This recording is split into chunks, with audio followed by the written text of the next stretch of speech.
If you're getting ready to start solids or you're just excited to welcome your little one, no worries. I'm here to help you get your high chair set up.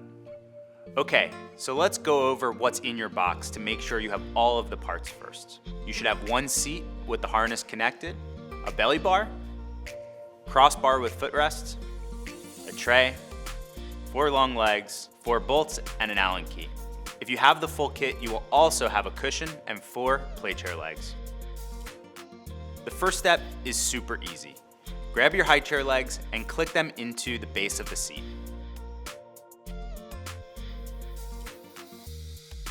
Next, grab your crossbar and footrest. You'll also need your bolts and Allen key now. Put in each bolt and stop before they're fully tightened. Now, we're going to do each bolt a quarter turn at a time to make sure all the bolts go in evenly. Make sure you don't over tighten the bolts. Now flip the chair over, and you're almost there.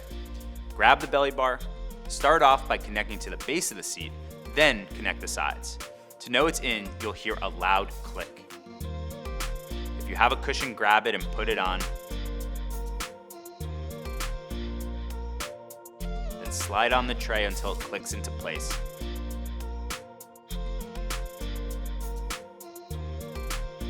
And now, you're ready for family mealtime.